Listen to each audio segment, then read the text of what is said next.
como todas las dádivas dadas por el cielo.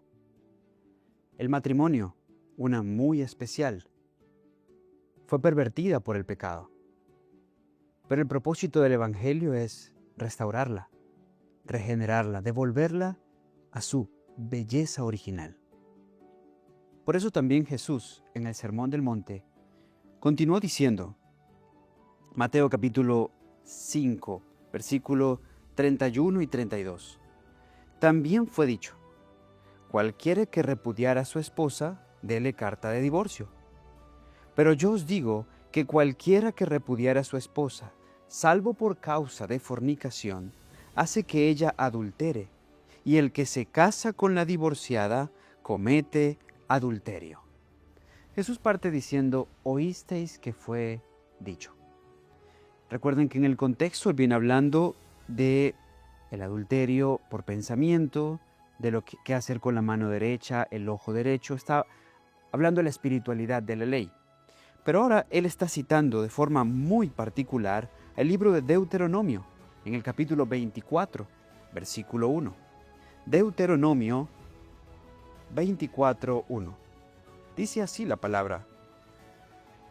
Cuando alguno tomare mujer y se casare con ella, si no le agradare por haber hallado en ella alguna cosa vergonzosa, le escribirá carta de divorcio y se la entregará en su mano y la despedirá de su casa.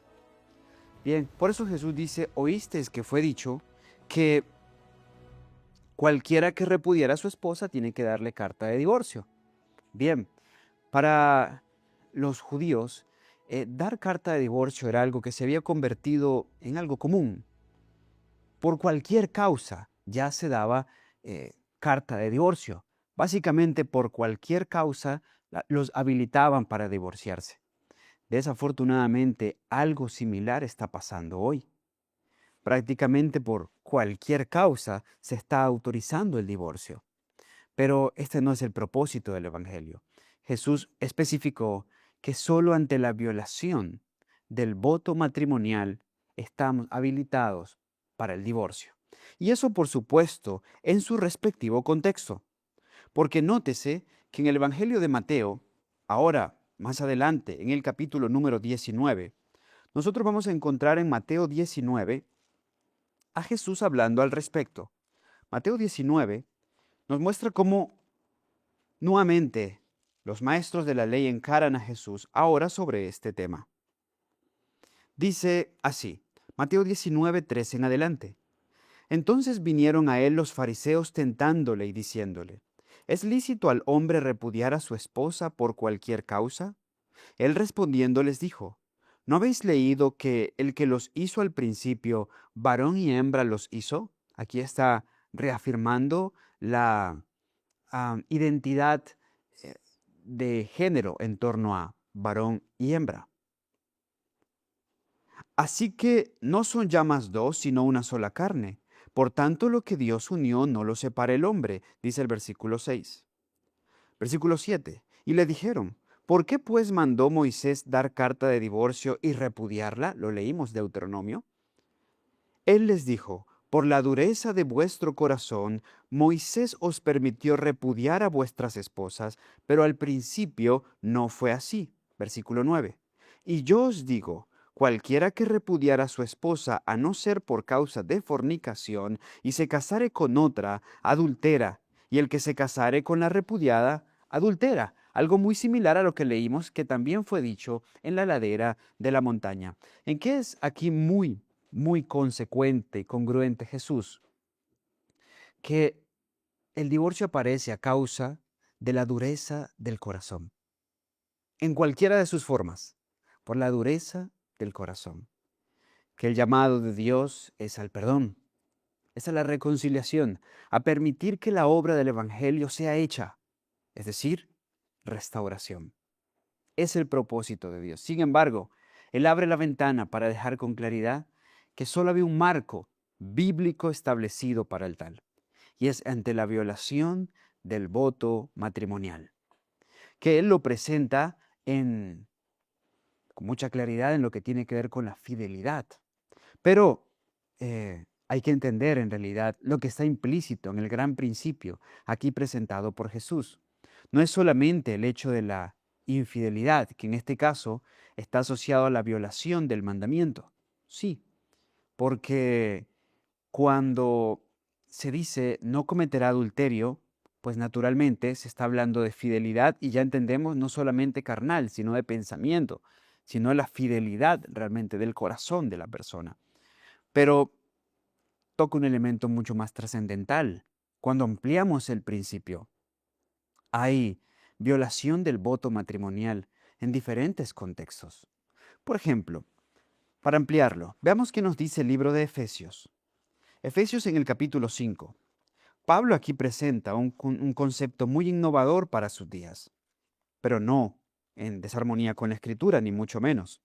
Efesios nos dice en el capítulo 5, vamos a leer a partir del versículo 24 hasta el texto 28. Así que como la iglesia está sujeta a Cristo, así también las casadas lo estén a sus propios maridos en todo. Maridos, amad a vuestras esposas, así como Cristo amó a la iglesia y se entregó a sí mismo por ella, para santificarla, limpiándola en el lavamiento del agua por la palabra, para presentársela gloriosa para sí, una iglesia que no tuviese mancha ni arruga ni cosa semejante, sino que fuese santa y sin mancha. Así los maridos deben amar a sus esposas como a sus propios cuerpos. El que ama a su esposa, a sí mismo se ama.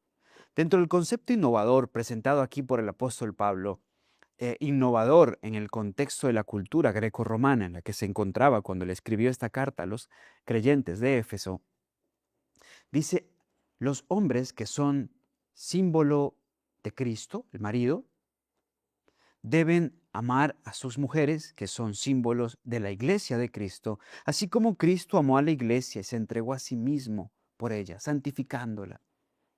Pero noten que cuando presenta esto, pues él viene diciendo que las mujeres deben estar sujetas a sus maridos.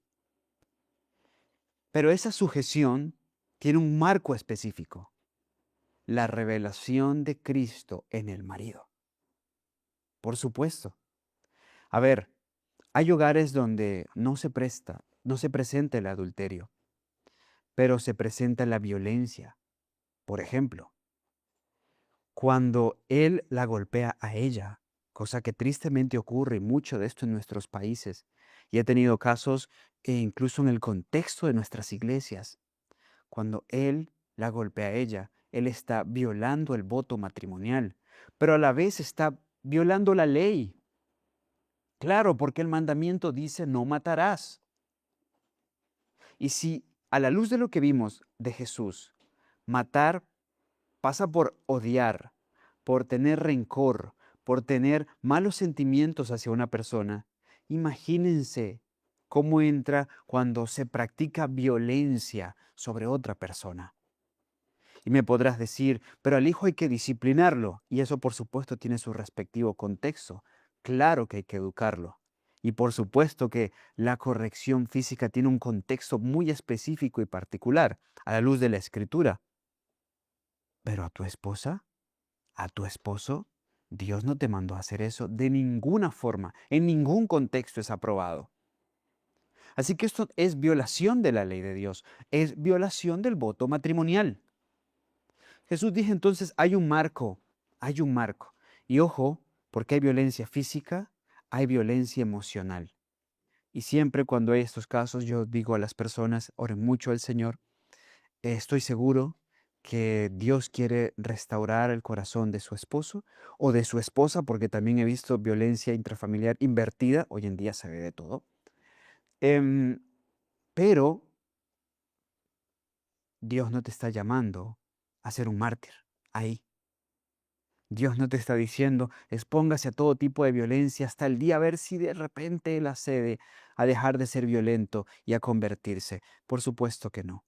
Pero Dios ante cada situación específica está presto a responder. Algo sí es seguro. Dios no quiere que nos quedemos allí, con la máscara conductual del masoquista, el que recibe y recibe porque de alguna forma siente que lo merece también, o porque se encuentra tan vinculado a una conexión, una relación codependiente que lo está autodestruyendo. No, ese no es el propósito de Dios de ninguna forma. Y si bien algunos contextos evalúan no divorciarse cuando hay este tipo de conductas, tiene que haber algún tipo de separación por amor al alma que está siendo expuesta a un ser que quiere tomar su lugar como cabeza, como marido, pero no quiere representar a Cristo. Pero la institución del matrimonio hoy sufre de esto y de muchos otros males más, porque ha sido pervertido. Satanás la odia como odia la otra gran institución que fue establecida en el Génesis. En el Génesis Dios estableció dos grandes instituciones. Génesis 2, 1 al 3, el sábado. Fueron pues acabados los cielos y la tierra y todo el ejército de ellos, y descansó Dios de la obra que había hecho, que él vio que era buena en gran manera. Y Dios bendijo ese día y lo santificó.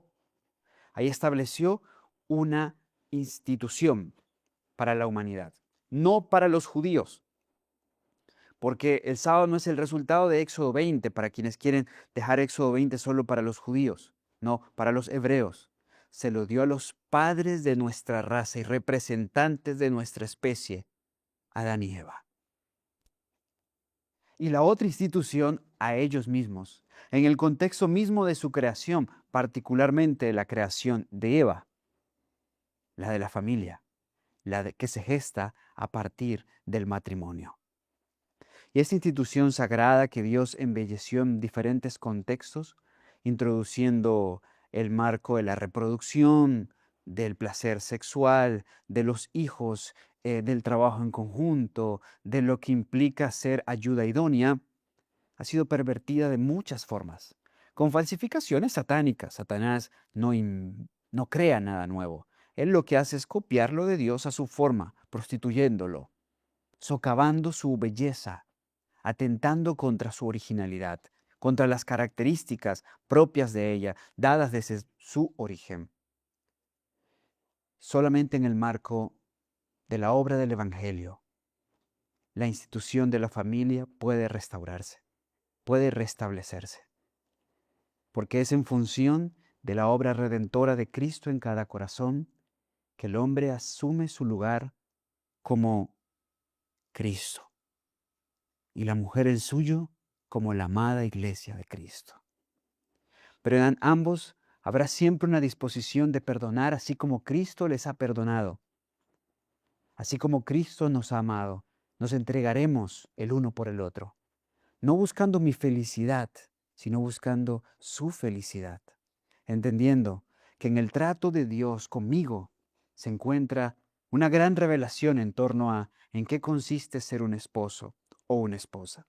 En este contexto le hablo a los que como yo son esposos, porque tenemos a un gran Dios que es símbolo, ejemplo perfecto de lo que es ser un esposo que ama y se entrega por su iglesia.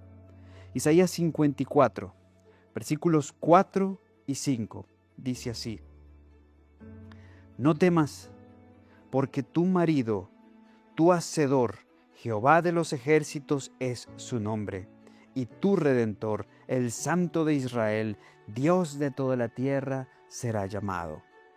Jeremías 3:14 dice: Convertíos, hijos rebeldes, dice Jehová, porque yo soy vuestro esposo. Y ese esposo nos ama, y nos ha amado manifestando perdón, entrega, compromiso, la determinación de lograr nuestra plenitud, nuestra paz y nuestra felicidad. Y esto ha de manifestarse en el corazón del esposo y de la esposa, en quien se certifica la obra del Evangelio. Jesús nos dice: hey, el divorcio es por la dureza del corazón. El divorcio es por eso, y tiene a la luz de la Biblia una justificación: la violación del voto matrimonial, con énfasis especial en el adulterio. Debemos tenerlo muy presente, porque incurre en falla, incurre en pecado el que se casa con alguien que se divorció sin justificación bíblica. Aún el que se casa con alguien que se divorció sin justificación bíblica, siendo ella o él el repudiado o la repudiada. Jesús es claro y nos dice, la obra del Evangelio es restauradora. Y la última promesa del Antiguo Testamento nos conecta con esa obra redentora, restauradora en el tiempo del fin. Él hará volver el corazón de los padres hacia los hijos y de los hijos hacia los padres, dice Malaquías 4. Sí, en esa obra sigue trabajando Dios, en la obra de restaurar. Y Jesús, desde el Sermón del Monte, venía anunciando este importante principio.